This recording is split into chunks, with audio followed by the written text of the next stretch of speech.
भाइयों, हमारे रहबर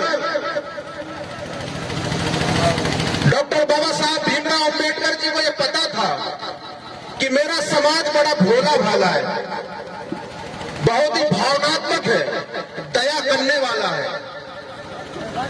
ये दुश्मन को भी गले लगाना जानता है और दुश्मन को खाना खिलाना जानता है। ये लड़ नहीं पाएगा क्योंकि खून बहाना पसंद नहीं करता।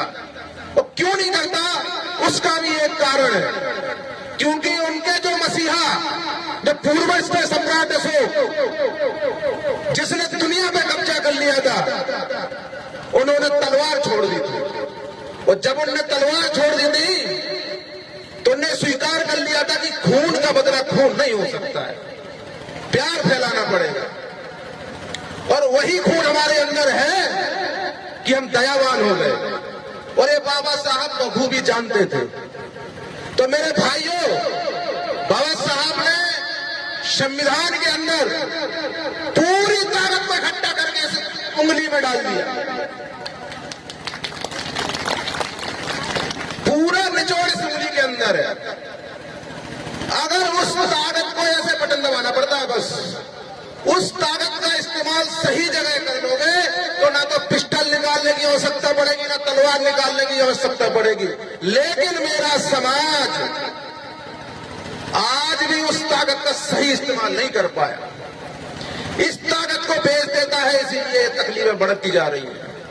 और उससे भी बड़े दोषी इस देश के अम्बेडकरवादी नेता हैं जो अलग अलग टुकड़ों में संघर्ष कर रहे हैं, विधायक बनना चाह रहे हैं, सांसद बनना चाह रहे हैं। अरे मेरे भाइयों, ये आप भी जानते हैं कि यही समाज 4 जगह वोट डालेगा तो वोटें चारों जगह बट जाएंगी। चारों लोगों को प्यार करने वाले लोग यहाँ पे खड़े हुए हैं। अगर हम ही 4 भाई बट जाएं तो सभी लोग कहीं पे 10, कहीं पे 50, कहीं पे 60 वोटर डाल देंगे। तो मेरे भाई, समतामूलक संघ का निर्माण ऐसी बहनों को परमानेंट, एक दिन के लिए नहीं, परमानेंट सुविधा मिल जाए, सम्मान मिल जाए, स्वाभिमान मिल जाए, उसकी लड़ाई लड़ने के लिए तैयार हुआ है। तो लड़ाई ये तो लड़ेगा ही। ये जो मध्य प्रदेश के अंदर अत्याचार हो रहा है, इस लड़ाई को तो लड़ेगा ही, लेकिन इस लड़ाई में आपको शामिल होना पड़ेगा, क्योंकि हमें वोट की क्रांति लानी पड़ेगी। इस देश के अम्बेडकरवादी नेताओं को एहसास दिलाना पड़ेगा कि तुम्हारे बिखराव के कारण हम मरे जा रहे हैं, हमारे साथ शोषण हो रहा है। अगर ये शोषण हो रहे हैं तो उसके कारण ये मनवादी लोग तो है ही, उसके साथ साथ तुम भी उसके जिम्मेदार हो, क्योंकि तुम एक नहीं हो रहे हो जिससे हमारी वोट बढ़ रही है। और हमारी वोट बढ़ने के कारण हमारे विधायक और सांसद नहीं बन पाते हैं। ये जो इनको तो मैं कुछ समझता नहीं हूं, ये जो आतंक फैलाते हैं ना, ये तो कुकुर मुत्ते हैं, इनकी कोई औकात नहीं है। ये देखते हैं पिलपिला सिर कहां है, वहीं दबाने पहुंच जाते हैं। ये कुछ नहीं है, ये झोंका है हवा का, कभी भी चला जाएगा। लेकिन मैं तुम्हें भड़का के भी क्या करूं?